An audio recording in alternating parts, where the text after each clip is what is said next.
దేవుని పరిశుద్ధ నామానికి మహిమ కలుగును గాక.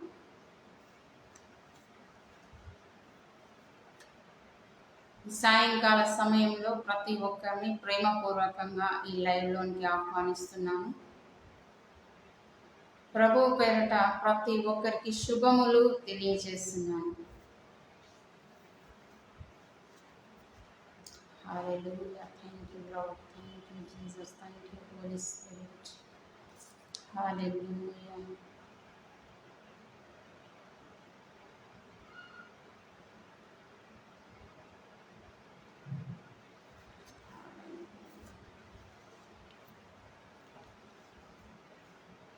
దేవ సంస్తుతి చేయవే మనసా,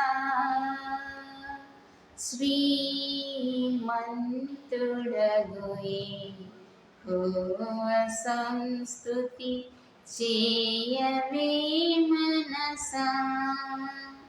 దేవ సంస్తుతి చేయు మన జీవమాయే హోవా దేవుని పావన నామమును తింతుమా.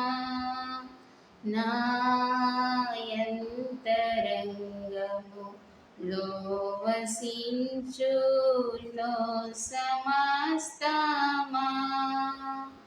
జీవమాయే హోవా నీకు చేసిన మేలను మరువాకు. నీవు చేసిన పాతకంబులను మన్నించి జపు లేమియుండజేయును. ఆ కారణముచే దేవ సంస్తుతి చేయవే మనసా. చావు గోతి నుండి నిన్ను లేవనెత్తి దయను కృపను జీవ కిరీటముగజేయును. నీ శిరస్సు మీద జీవ కిరీటముగవేయును. ఆ కారణముచే దేవ సంస్తుతి చేయవే మనసా. యౌవనంబు పక్షిరాజు యౌవనంబు వలెనే క్రొత్త యౌవనంబై వెలయునట్లుగా మేలిచి నీదు భావమును సంతుష్టిపరచునుగా. ఆ కారణముచే దేవ సంస్తుతి చేయవే మనసా. ప్రభువు నీతి పనులు చేయన్ బాధితులకు న్యాయమిచ్చున్. విభుడు మార్గము తెలిపే మోషేకు తన కార్యములను విప్పెనిస్రాయేలు జనమునకు. ఆ కారణముచే దేవ సంస్తుతి చేయవే మనసా. అత్యధిక ప్రేమ స్వరూపి యైన దీర్ఘ శాంతపరుడు నిత్యము వాజ్యంబు చేయాడు. ఆ కృపోన్నతుడు నీపై ఎప్పుడు కోపముంచాడు. ఆ కారణముచే దేవ సంస్తుతి చేయవే మనసా. పామరులమని ప్రత్యుపకార ప్రతిఫలంబుల్ పంపలేదు. భూమి కన్నా నాకసంబున ఏతుండు దైవ ప్రేమ భక్తి పరులయందునా. ఆ కారణముచే దేవ సంస్తుతి చేయవే మనసా. పడమటికి తూర్పెంత ఎడమో పాపములకును మనకునంత ఎడము కలుగా చేసియున్నాడు. మన పాపములను ఎడముగానే చేసియున్నాడు. ఆ కారణముచే దేవ సంస్తుతి చేయవే మనసా. కొడుకులపై తండ్రి జాలి పడు విధముగా భక్తి పరుల ఎడల జాలి పడును దేవుడు. తన భక్తి పరుల ఎడల జాలి పడును దేవుడు. ఆ కారణముచే దేవ సంస్తుతి చేయవే మనసా. మనము నిర్మితమైన రీతి తనకు తెలిసియున్న సంగతి మనము మంటి వారమనుచును. జ్ఞాపకము చేసి కొనుచు కరుణా చూపుచుండును. ఆ కారణముచే దేవ సంస్తుతి చేయవే మనసా. పూసిగాలి వీవానెరిగి పోయి బసను తెలియని వాని వాస పుష్పము వలెనే నరుడోండు. నరు నాయుతృణ ప్రాయము మన దైవ కృపమెండు. ఆ కారణముచే దేవ సంస్తుతి చేయమే మనసా. పరమదేవ నిబంధనాజ్ఞల్ భక్తితో గైకొను జనులకు నిరతమును కృపా నిలచియుండును. యెహోవా నీతి తరముల పిల్లలకు నుండును. ఆ కారణముచే దేవ సంస్తుతి చేయవే మనసా. హల్లెలూయా.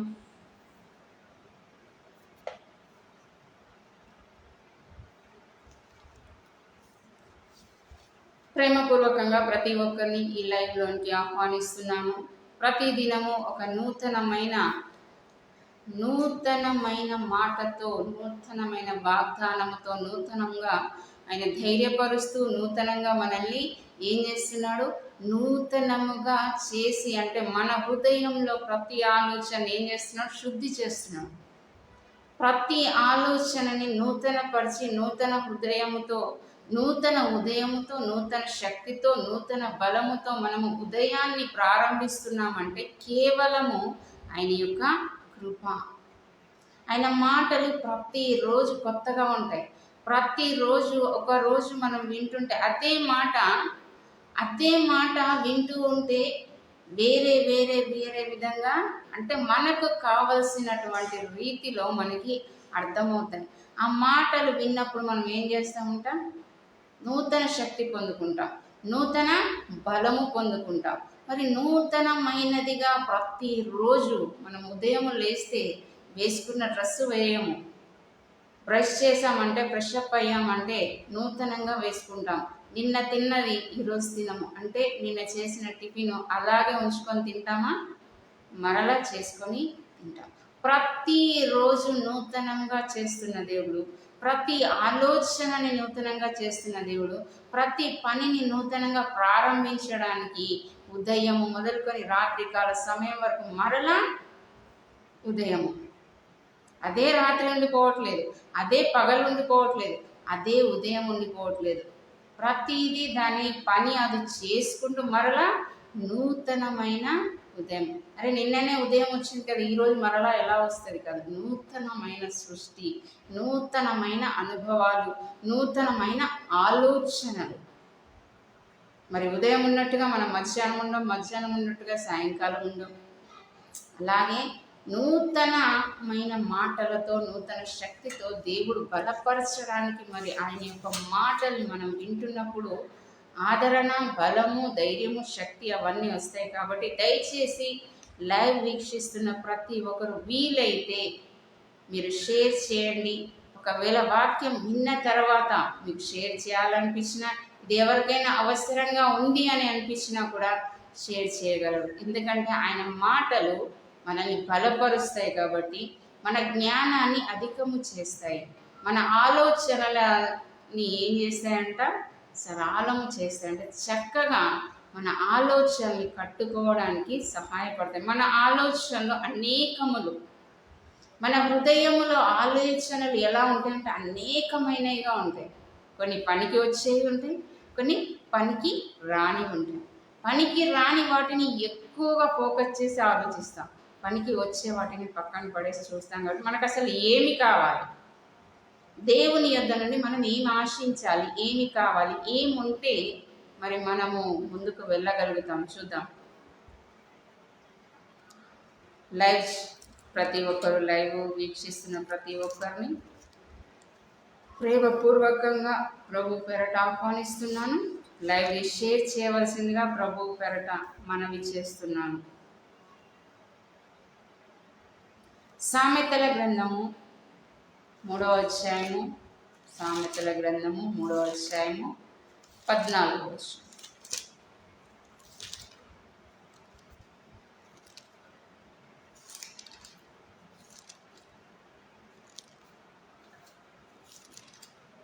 సామెతల గ్రంథము 3వ అధ్యాయము 14వ వచనం.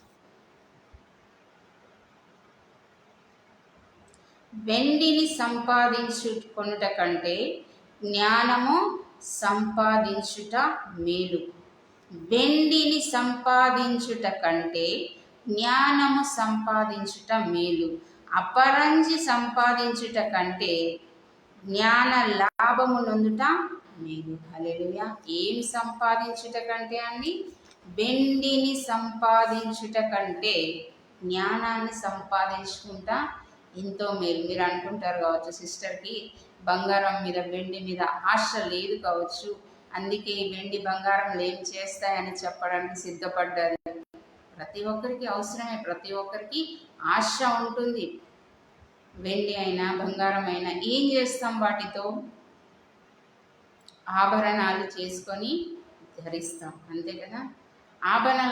ఆభరణాలు అలంకరణకి ఉపయోగపడతాయి. మరి వెండి బంగారము సంపాదించుట కంటే ఏం సంపాదించుట మేలంట? జ్ఞానము సంపాదించుట మేలు. జ్ఞానము సంపాదించుట ఎంతో శ్రేయస్కరం. మీకు అవసరం లేదు కావచ్చు సిస్టర్, మీకు వెండి బంగారం అవసరం లేదు కావచ్చు, మీరు దేవుని దగ్గర చాలా జ్ఞానాన్ని పొందుకోండి. మనం ఎప్పుడు కూడా ఒక మాటని ఎలా రిసీవ్ చేసుకోవాలో పాజిటివ్గా ఆలోచించాలి. ఇది చెప్పేది కరెక్టేనా, ఇది చెప్పే మాట కరెక్టేనా కాదా? మీకు అవసరం లేకపోతే లేకపోవచ్చు, ప్రతి ఒక్కరికి అన్నీ అవసరమే. కానీ అవి ఏం చేస్తాం మనము? ఆభరణాలుగా చేసుకొని వేసుకోవడానికి, అందంగా కనబడడానికి అవి ఉపయోగపడతాయి. కానీ అవి చలిస్తాయా, కదులుతాయా? కదలవు. అది మనం వేసుకున్న చోటనే ఉంటాయి.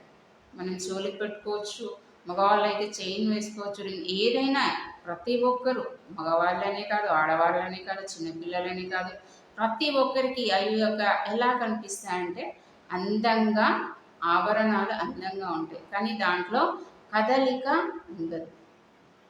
కొన్ని కొన్ని వాటికి కూడా ఉపయోగిస్తారు అవి, అంటే ఆ వస్తువులు ఉంటే అవసరానికి కూడా ఉపయోగపడతాయి. మరి అవి చలించవు, కదలవు, వాటితో ఏమొస్తుంది? కేవలము ఆకర్షణ మాత్రమే వస్తుంది. అంటే వెండి బంగారము సంపాదించుట కంటే జ్ఞానము సంపాదించుట ఎంతో శ్రేయస్కరం. మనం మరి ఈరోజు ఏం చెప్పుకుంటున్నాం? జ్ఞానం గురించి చెప్పుకుంటున్నాం. జ్ఞానం ఉంటే ఏం జరుగుతుంది, జ్ఞానం లేకపోతే ఏం జరుగుతుంది, అది అందరికీ తెలుసు. నేను కొత్తగా చెప్పాల్సింది ఏమీ లేదు. కానీ ఒక్కొక్కసారి మనకు తెలిసినవి కూడా మనం మర్చిపోయి ఏం చేస్తామంటే, తెలిసినా కూడా ఒక్కొక్కసారి మనం దాన్ని మర్చిపోతాం. దినవృత్తాంతంలో 2వ గ్రంథము 1వ అధ్యాయము 11-12 వచనములు. దినవృత్తాంతంలో 2వ గ్రంథము 1వ అధ్యాయము 11-12 వచనములు. అందుకు దేవుడు సొలొమోనుతో ఈలాగు సెలవిచ్చెను, నీవు ఈ ప్రకారము యోచించుకొని ఐశ్వర్యంనైనను, సొమ్మునైనను, ఘనతనైనను, నీ శత్రువుల ప్రాణమునైనను, దీర్ఘాయునైనను అడగక, నేను నిన్ను వారి మీద రాజుగా నియమించిన నా జనులకు న్యాయము తీర్చుటకు తగిన జ్ఞానమును, తెలివిని అడిగి ఉన్నావు. ఏమడిగాడంట? మామూలుగా జనరల్గా మనం మాట్లాడుకుంటే ఎవరైనా దేవుడు ప్రత్యక్షమైతే ఏం అడుగుతారు? ఒకవేళ దేవుడికి అడగాలంటే ఏం అడుగుతారు? మనకు కావాల్సినవి అడుగుతాం. మనకి ఏది వాంటెడో అది అడుగుతాం, ఏది కొదువుగా ఉందో అది అడుగుతాం, అంతే కదా. కానీ అన్నీ ఇచ్చే ఇంకా ఏమైనా కావాలా అని అడిగినప్పుడు జ్ఞానము అడిగేంత గొప్ప ఆలోచన మనకు రాకపోవచ్చు. తెలియదు, అందరికీ కాదు, రావచ్చు, రాకపోవచ్చు.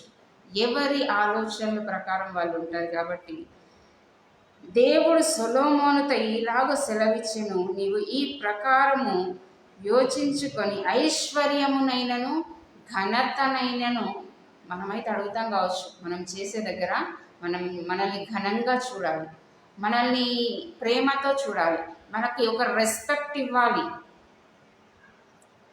ఇవన్నీ అడుగుతామేమో. కానీ ఏమడిగాడు? అన్నీ ఉన్నాయి, ఇంకా అడిగితే ఇచ్చేవాడు దేవుడు. కానీ ఏమడిగాడు సొలొమోను రాజు? ఏమడిగాడు? రాజ్యాలను ఇచ్చాడు, జనులను ఇచ్చాడు, మంచి ఘనత, ఐశ్వర్యం ఇవన్నీ ఉన్నప్పుడు మళ్ళీ ఏమడిగాడు? ఏది అడగకుండా నా జనులకు న్యాయము తీర్చుటకు తగిన జ్ఞానమును, తెలివిని నాకు దయచేయమంటే ఏమడిగాడు? జ్ఞానాన్ని అడిగాడు. జ్ఞానం ఎక్కడైనా కొనగలమా? జ్ఞానము ఎక్కడైనా కొనగలమా? అన్ని వస్తువులు దొరుకుతాయి మార్కెట్లో, డిమార్ట్లో దొరుకుతాయి, మార్కెట్లో దొరుకుతాయి, ఇంకెక్కడికైనా కొంచెం దూరం వెళ్తే ఎక్కడ ఏది పండుతుందో దొరుకుతుంది, ఎక్కడ ఏ వస్తువు తయారు చేస్తారో అది దొరుకుతుంది. కానీ జ్ఞానం దొరుకుతుందా? కొనడానికి జ్ఞానము దొరకదు, డబ్బులు వెచ్చించిన ఆ జ్ఞానము దొరకదు. 12వ వచనం, కాబట్టి జ్ఞానమును, తెలివియు నీకియ్యబడును, నీకన్నా ముందుగానున్న రాజులకైనను, నీ తరువాత వచ్చు రాజులకైనను కలుగని ఐశ్వర్యమును, సొమ్మును, ఘనతను నీకిచ్చేదనని చెప్పాను. హల్లెలూయా. ఏమడిగితే ఏమొచ్చాయండి? ఏమడిగాడు? జ్ఞానాన్ని, తెలివిని అడిగితే వాటితో పాటు దేవుడు ఎన్ని ఇచ్చాడు చూసారా? మరలా చదువుతున్నాను, వినండి. జ్ఞానమును, తెలివియు నీకు ఇయ్యబడును. అవి 2 అడిగాడు. జ్ఞానాన్ని, తెలివిని నాకు ఈ ప్రభా, ఈ నా జనులని నేను చక్కగా తీర్పు తీర్చడానికి, చక్కగా కాపాడుకోవడానికి జ్ఞానము కావాలి అని అడిగాడు. ఆ జ్ఞానమును ఇస్తూ ఇంకేమి ఇస్తున్నాడు చూడండి. నీకన్నా ముందుగానున్న రాజులకైనను నీ తర్వాత వచ్చు రాజులకైనను, ముందున్న వారికైనను తర్వాత వచ్చు వారికైనను కలుగని ఐశ్వర్యమును సొమ్మును ఘనతను నీకిచ్చెదనని చెప్పెను. హల్లెలూయా. ముందున్న వారికి కానీ తర్వాత వచ్చే తరము వారికి కానీ రాజులకైనాను కలగని ఐశ్వర్యము సొమ్ము ఘనత కూడా ఇస్తాడంట.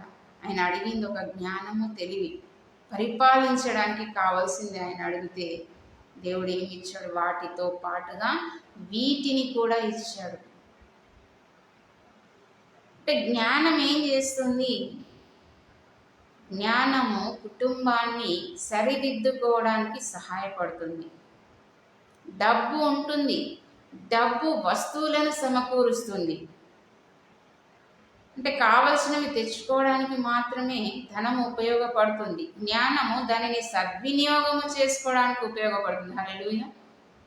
జ్ఞానము లేని వారికి ఎంత డబ్బు, 1,00,000 రూపాయలు, 1,00,00,000 రూపాయలు ఇచ్చి చూడండి. పిచ్చివాడి చేతిలో రాయి అంటారు కదా, పిచ్చివాడి చేతిలో రాయి ఇస్తే ఎక్కడ కొడతాడో తెలియదు, ఎవరిని కొడతాడో తెలియదు. వాడికి ఎవరి మీద కోపం ఉండదు, ఎవరి మీద అసూయ ఉండదు, ఎవరి మీద ఈర్ష ద్వేషాలు అసలే ఉండవు.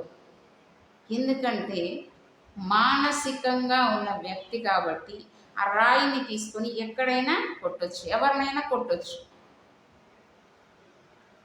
మరి ఎవరినైనా ఎలాగైనా కొట్టొచ్చు. మరి జ్ఞానము కలిగి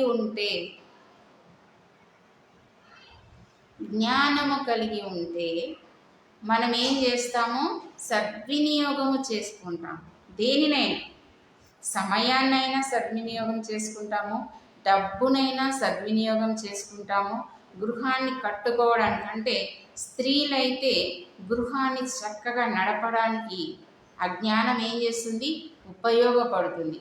పురుషులైతే చక్కగా వాళ్ళ పనిని సమర్థవంతంగా నిర్వర్తించడానికి అటు బయట ఇటు గృహములోనూ రాణించగలుగుతారు. మరి జ్ఞానము కొద్దుగా ఉన్న ఎడల మనం ఏం చేయాలంట? దేవుణ్ణి అడగాలి. ప్రభువా, నాకు మంచి జ్ఞానాన్ని ఇవ్వు, మంచి తెలివి నువ్వు.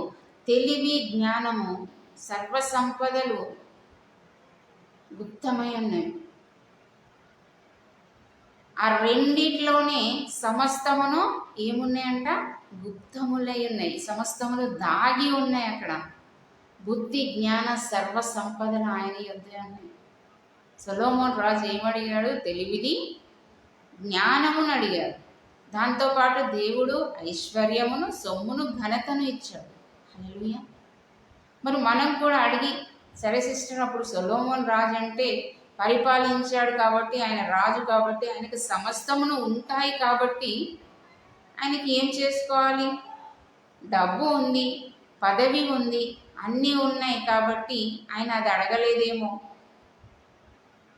అది అడిగినా దేవుడు ఇచ్చేవాడే.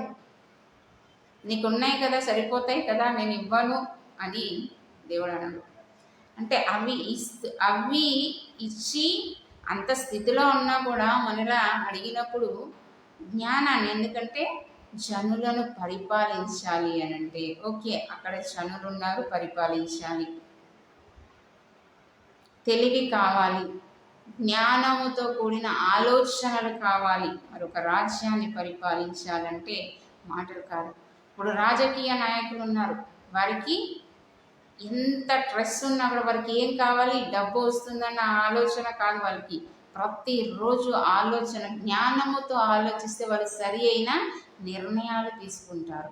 తెలివి కావాలి వారికి, జ్ఞానము కావాలి. అవి రెండు లేకపోతే ఆ పదవిలో వారు కూర్చున్న ఒక్కరోజు కూడా నిలవలేరు. ఎందుకంటే దేనితో కూడుకున్నది? అది ప్రయాసముతో కూడుకున్నది.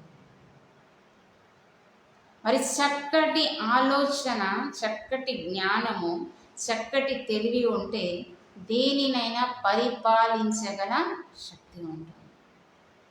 హల్లెలూయా. మరి జ్ఞానము అడిగితే దేవుడు ఎన్ని ఇచ్చాడో తెలుసా మనకి? ఇది ప్రభువా నాకు ఇంత కావాలి, ప్రభువా నాకు ఇది కావాలి, జ్ఞానం ఇవ్వు ప్రభువా, జ్ఞానంతో నా గృహాన్ని నేను కట్టుకుంటాను. గృహాన్ని కట్టుకోవాలంటే ఇల్లు కట్టుకోవడం కాదు. ఒక కుటుంబపు వారైన తర్వాత స్త్రీలైనా పురుషులైనా ఆ కుటుంబాన్ని చక్కగా నిలబెట్టుకోవాలి. చక్కగా ముందుకు కొనసాగించుకోవాలంటే జ్ఞానము కావాలి. ఏం కావాలి? జ్ఞానము కావాలి. జ్ఞానము ఉంటే ఏమవుతుంది? చక్కగా గృహాన్ని మెయింటైన్ చేయగలుగుతారు. అప్పుడప్పుడు చెప్తా ఉంటారు కదా, నా భర్త తెలివైన వాడు, నా భార్య తెలివైనది. అంటే నేను కేవలం సంపాదిస్తున్నా కానీ తను ఏం చేస్తుంది? చక్కబెడుతుంది గృహాన్ని. మరి సేమ్ డైలాగ్ భార్య కూడా ఉంటుంది. చక్కగా నా భర్త అన్నిట్లలో రాణించి తీసుకొచ్చి నాకు ఇస్తుంటే నేను గృహాన్ని చక్కబెడుతున్నాను. మరి జ్ఞానము లేకపోతే గృహాన్ని సరిదిద్దుకోలేము. మరి జ్ఞానము కావాలి. అవన్నీ ఉన్నను జ్ఞానము లేకపోతే ఎలాగంట పిచ్చోడి చేతిలో రాయి ఉన్నట్టుగా అయిపోతుంది. అంటే మనం ఏం చేస్తున్నామో మనకు తెలియదు. ఒకవేళ డబ్బు అహంకారం వచ్చి విచ్చలవిడిగా ఖర్చు పెట్టినా, గర్వం వచ్చినా, ఏదొచ్చినా దానివల్ల ఉపయోగం ఏం లేదు. జ్ఞానం అడిగితే దేవుడు అన్నీ ఇచ్చాడు. జ్ఞానంతో పాటు అన్నీ ఇచ్చాడండి. బుద్ధి జ్ఞాన సర్వ సంపదలు ఎక్కడున్నాయి? ఆయన యందు ఉన్నాయి. మరి ఆయన యందు మనం ఏం చేయాలి? మనకు కావాల్సింది తెలివిని, జ్ఞానాన్ని, సక్రమంగా ఆలోచించే ఆలోచన శక్తిని మనం అడగాలి. దాంతోపాటు అది ఉంటే, అది సక్రమంగా మనం నిర్వర్తిస్తూ ఉంటే, చక్కగా బాధ్యత కలిగి ఉంటే రావాల్సినవన్నీ వచ్చేస్తాయి. హల్లెలూయా. యోబు గ్రంథము 28వ అధ్యాయము. యోబు గ్రంథము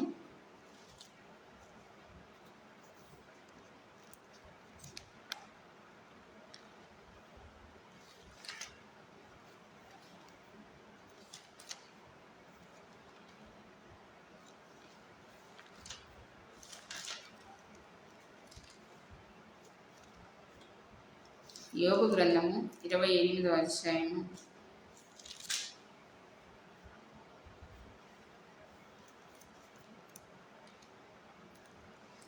13 నుంచి 19 వచనంలో.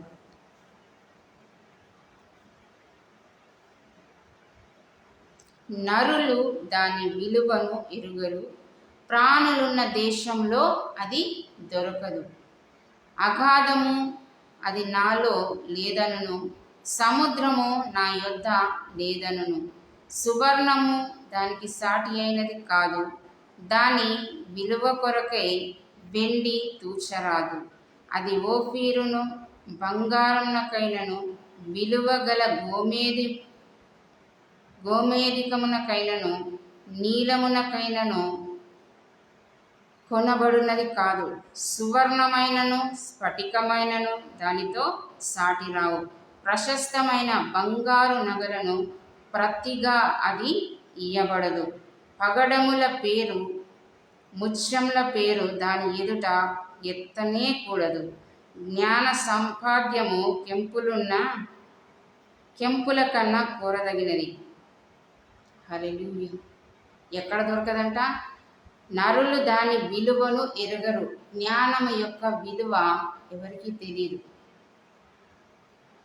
జ్ఞానము యొక్క విలువ ఎవరికి తెలియదు. ప్రాణులున్న దేశంలో అది దొరకదు. అగాధము నా దగ్గర లేదంటుంది, సముద్రము నా దగ్గర లేదంటుంది, సువర్ణము దానికి సాటి అయినది కాదు. ఏది కూడా జ్ఞానము కంటే గొప్పది కాదు. ఏది కూడా జ్ఞానము కంటే గొప్పది కాదు. మరి జ్ఞానం ఎంత గొప్పది అని అంటే, ఇవన్నీ వాటి ముందు ఎలాంటిదంట? వేస్ట్. ఇవన్నీ చెత్త కుప్ప లాంటివి. అంటే జ్ఞానం ఉంటే ఇవన్నిటిని సక్రమంగా ఉపయోగించుకోగల ఏముంటుంది? సామర్థ్యం ఉంటుంది. జ్ఞానము లేకుండా సమస్తము ఉన్న సామర్థ్యము లేకపోతే దానిని ఎలా ఉపయోగించాలో తెలియదు, ఎలా వాడాలో తెలియదు. మరి ఎక్కడ దొరకదు. దేనితో సమానము కాదు, అన్నిటికంటే అన్నీ ఇచ్చి ఏం సంపాదించుకోవాలంట? వెండి బంగారంలు అన్నీ ఇచ్చి ఏం సంపాదించుకోవాలి? జ్ఞానం సంపాదించుకోవాలి. మరి ఎక్కడ దొరకదు కదా జ్ఞానము, ఎవరి దగ్గర దొరకదు. ఎవరినైనా అడుగుదామా అని అంటే మీ దగ్గర కొంచెం జ్ఞానము, ఎవరిని అడగాల? దేవుణ్ణి అడగాలి. జ్ఞానము ఎక్కడైతే దొరుకుతుందో అక్కడ వెతకాలి. వెండి బంగారం కానీ చుట్టుపక్కల వాళ్ళ దగ్గర కానీ వెళ్ళి నాకు జ్ఞానం కొద్దుగా ఉంది, జ్ఞానం ఏమంటే ఇస్తారా? ఇవ్వరు. చదవడానికైనా జ్ఞానం కావాలి, ముందడుగు వేయడానికైనా జ్ఞానం కావాలి. జ్ఞానము తెలివి ఈ రెండు ఉంటే ముందుకు వెళ్ళిపోతాం. మరి సొలొమోను రాజు ఆ రెండింటిని అడిగి అధికంగా పొందుకున్నాడు. మరి అధికంగా రెండు అడిగితే ఆ దేవుడు కావలసినది కూడా సమకూర్చాడు. మనం ప్రభా నేను ఎలా ముందుకెళ్ళాలో, మరి నేను ఎలా చదవాలో, ఎలా జీవితాన్ని స్థిరపరచుకోవాలో చక్కటి జ్ఞానము దయచేయి ప్రభువా, చక్కటి తెలివిని దయచేయి ప్రభువా. అవి నాకుండి నేను సక్రమంగా ముందుకు వెళ్ళాలి ప్రభువా.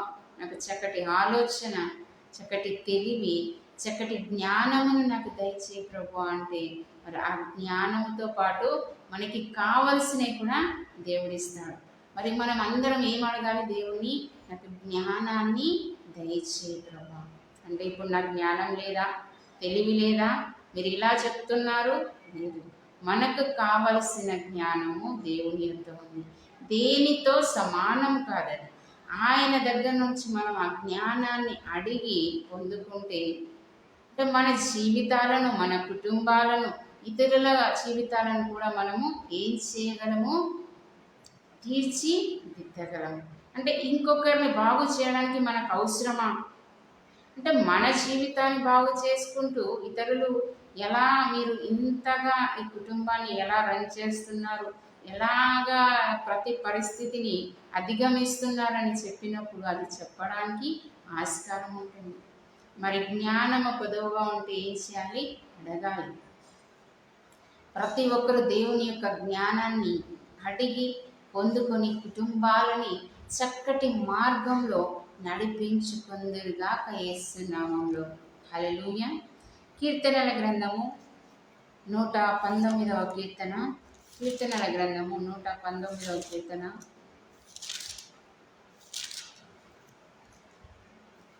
72వ వచనం. వేల కొలది వెండి బంగారు నాణెముల కంటే నీవిచ్చిన ధర్మశాస్త్రము నాకు మేలు. ఏం మేలంట? వేల కొలది వెండి బంగారముల కంటే దేవుడు ఇచ్చిన మాట ఎంతో మేలు, శ్రేయస్కరము. మరి ఈ మాటలు మనం చదువుతున్నాం కాబట్టి వెండి బంగారముల కంటే ఏది గొప్పదని తెలుసుకుంటున్నాము. మరి బైబిల్ గ్రంథం చదవట్లేదు అని అనుకుంటే, వినట్లేదు అని అనుకుంటే, ఈ మాటలు మనకి తెలియదు అనుకుంటే ప్రతిదీ మనకి ఎక్కువ అనిపిస్తుంది. బంగారం ఎక్కువ అనిపిస్తుంది, వెండి ఎక్కువ అనిపిస్తుంది, అపరంజి ఎక్కువ అనిపిస్తుంది, ప్రతిదీ కూడా ఎక్కువే అనిపిస్తుంది. జ్ఞానము ఆక్రాలు అనిపిస్తుంది. నిజంగా జ్ఞానం ఉంటే సమస్తమును. మరి సొలొమోను రాజు కేవలము జ్ఞానాన్ని, తెలివిని అడిగినప్పుడు దానితో పాటు ఐశ్వర్యమును, సొమ్మును, ఘనతను కూడా ఇచ్చాడు దేవుడు. మరి అవి ఉంటే చక్కదిద్దుకోవడానికి ఆస్కారం ఉంటుంది. అందుకే జ్ఞానము కావాలి మనకు. జ్ఞానము ఉంటే సమస్తాన్ని మనము ఏలగలము. జ్ఞానము లేకపోతే, అంటే ఒక తెలివి జ్ఞానము లేకపోతే ఒక ఉద్యోగంలో రాణించలేము, కుటుంబ జీవితంలో రాణించలేము, వేరే ఎదుటి వారి దగ్గర రాణించలేము. మరి జ్ఞానం ఉంటే, చక్కటి ఆలోచన, తెలివి ఉన్నప్పుడు ప్రతి దాంట్లో రాణించడానికి ఆస్కారం ఉంటుంది, ప్రతి దాంట్లో ఘనతకి ఆస్కారం ఉంటుంది, ప్రతి దాంట్లో విజయానికి ఆస్కారం ఉంటుంది, కుటుంబాన్ని చక్కగా నడిపించుకోవడానికి ఆస్కారం ఉంటుంది. మరి డబ్బు మాత్రమే ఉండి జ్ఞానము లేకపోతే, అది ఉండి కూడా ఇది లేకపోతే దాన్ని ఎలా ఉపయోగించాలో తెలియదు. మరి జ్ఞానం కలవారు చక్కగా గృహాన్ని కట్టుకుంటారు. హల్లెలూయా. అదే 119వ కీర్తన 111వ వచనం.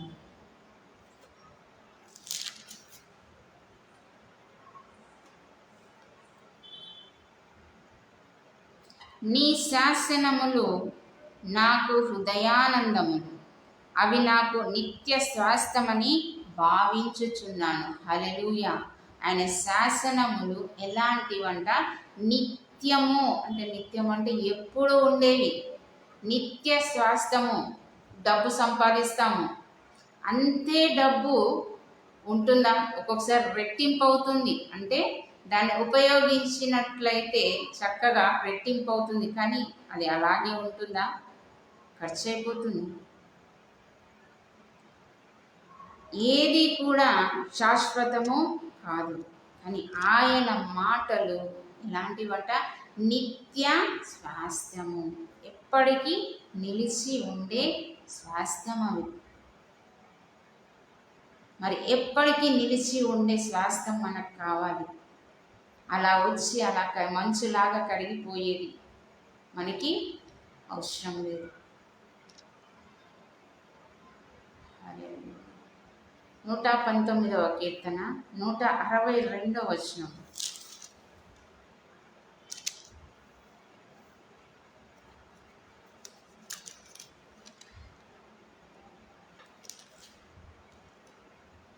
విస్తారమైన దోపు సొమ్ము సంపాదించువాని కంటే నీవిచ్చిన మాటలను బట్టి నేను సంతోషించుచున్నాను. హల్లెలూయా. ఎంతో ధనము సంపాదించినా కూడా ఏముంటుందండి? ప్రశాంతత ఉండదు, ప్రశాంతమైన వాతావరణం ఉండదు. చాలా డబ్బు ఇంట్లో పెట్టుకున్నాం అనుకోండి, అసలు అక్కడికి దొంగ రాడు. కానీ మన దగ్గర ఏముంది? డబ్బు ఉంది, ధనము ఉంది, బంగారం ఉంది, ఐశ్వర్యం ఉంది, కాబట్టి మనకి నిద్ర పట్టదు. ఎందుకంటే అది ఎప్పుడైనా ఎవరైనా వచ్చి తీసుకుపోతారు. అంటే అలజడి కలిగిన జీవితం ఉంటుంది, అలజడితో కూడుకున్నది ఉంటుంది.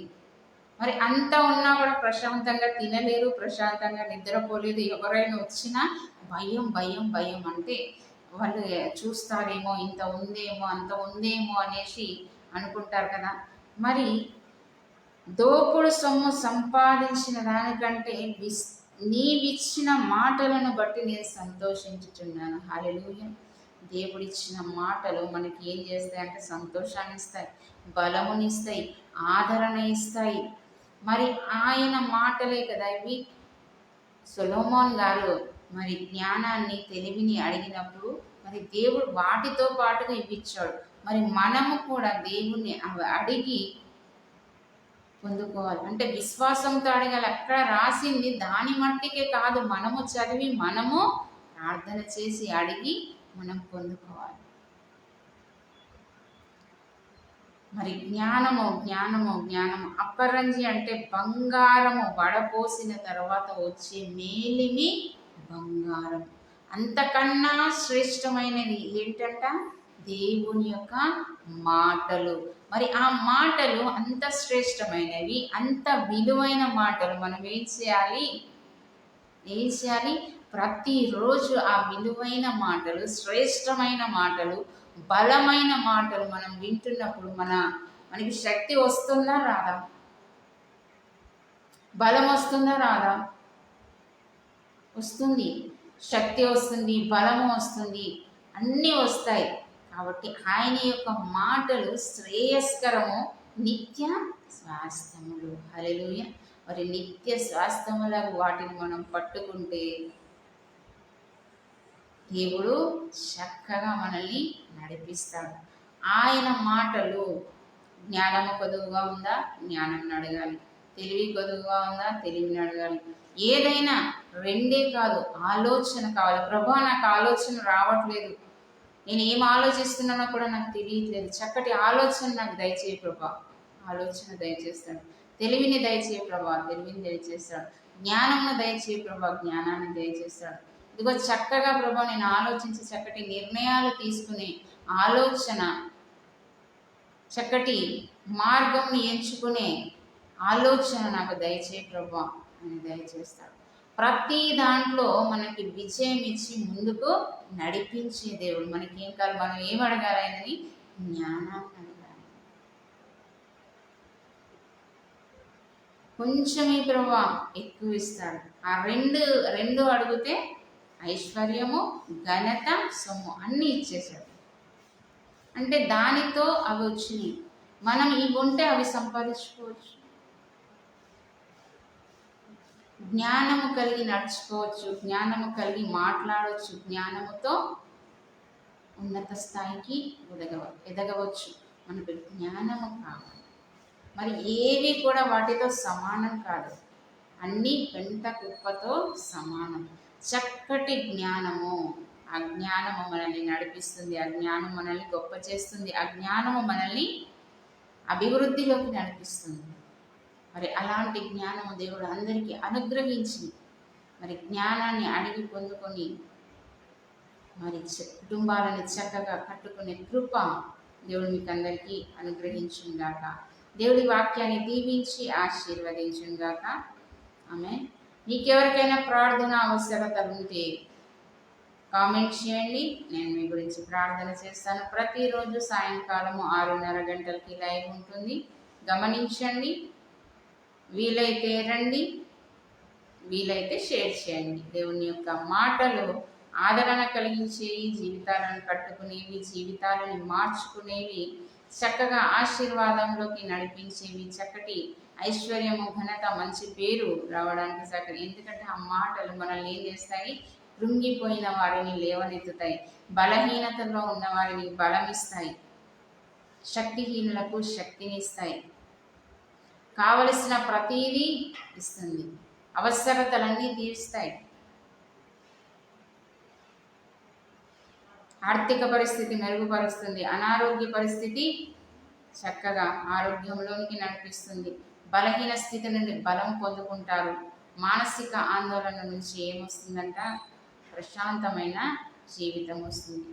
మరి వీటినన్నిటినీ పొందుకోవాలంటే ఆయన మాటలు వినాలి, విని విశ్వసించి దానిని విని విడిచిపెట్టేవారు కాకుండా విని దాని ప్రకారంగా మరి ప్రార్థించి పొందుకునేవారుగా ఉండి దేవుని యొక్క కృపలో ప్రతి ఒక్కరూ పాలిభాగస్తులుగా ఉండి ఆశీర్వాదానికి వారసులుగా ఉండి ముందుకు నడవాలని మరి దేవుని యొక్క దీవెన మీకు అందరికీ మెండుగా కలగాలని కోరుకుంటున్నాను. ప్రభు పేరట ప్రార్థించుకున్నాం.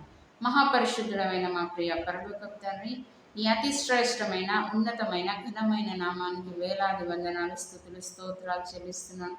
పరిశుద్ధాత్మదేవ మీకు వందనం నా తండ్రి. అవును నా తండ్రి, జ్ఞానము సంపాదించుట వెండి బంగారములు సంపాదించుట కంటే జ్ఞానము సంపాదించుకుంటా ఎంతో శ్రేయస్కరం ప్రభు. మరి జ్ఞానాన్ని ప్రభు మరి మేము పొందుకొని ఆ జ్ఞానం ప్రకారం చక్కగా మా కుటుంబాలను, మా జీవితాలను ప్రభు వెలుగులోనికి నడిపిస్తూ ఆశీర్వాదంలోనికి నడిపించేవారుగా ప్రతి ఒక్క బిడ్డని నా తండ్రి పేరు పేరున ప్రభు మీరు ఆశీర్వదించండి. అజ్ఞానం కలిగి జీవించడానికి నా తండ్రి కృపను అనుగ్రహించమని అడుగుతున్నాను. లైవ్ షేర్ చేసిన ప్రతి ఒక్క బిడ్డని, లైవ్ చూసిన ప్రతి ఒక్క బిడ్డని నా తండ్రి మీరు దీవించి ఆశీర్వదించి మహిమ పొందమని నజరేయుడైన సర్వశక్తి గల యేసు నామమున ప్రార్థిస్తున్నాను తండ్రి. Amen. God bless you all. దేవుడు మిమ్మల్ని అందరినీ దీవించి ఆశీర్వదించుగాక. God bless you.